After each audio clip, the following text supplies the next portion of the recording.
Thank you. Saving the Earth start with you. Assalamualaikum warahmatullahi wabarakatuh. My name is Nur Ashura binti Ahmad Shalihin, metric number 23DLH20F1005. My name is Nur Aida Balkis binti Adli and my metric number is 1011. Hi, my name is Nur Ayuni binti Sulaimin. My metric number 23DLH20F1004.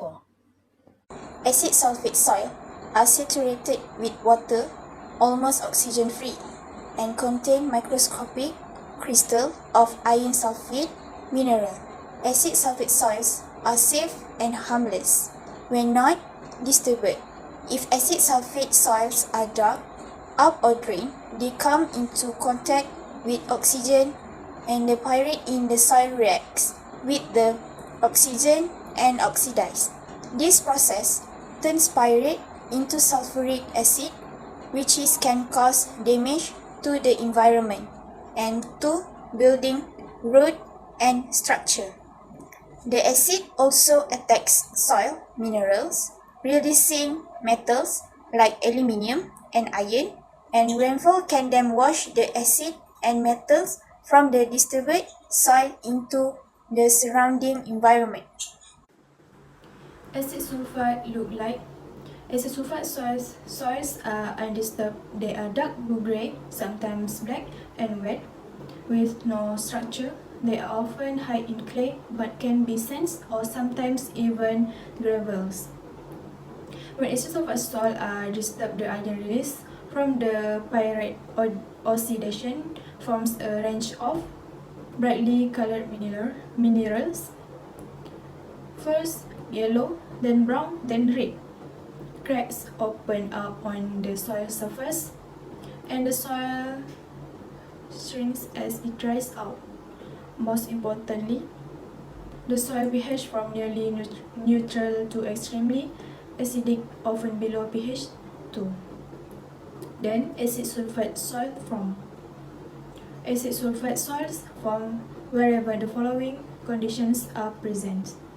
Sulfate reducing bacteria, an anaerobic oxygen-free environment, which means a soil that is saturated with water.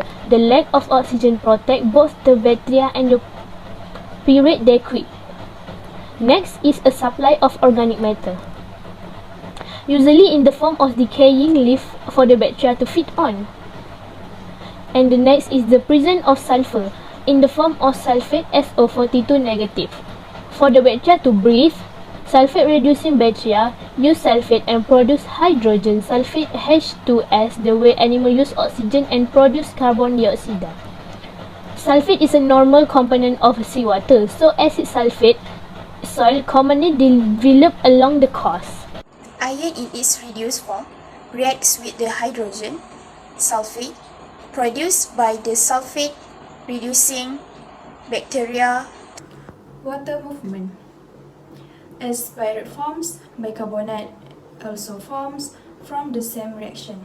If it is not removed from the environment, the pyrite forming reaction eventually slows and stops.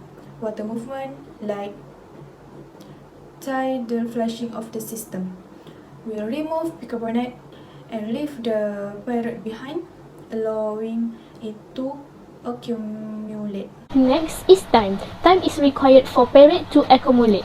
Unlike many other soil processes, however, the pyrite accumulation can happen very quickly.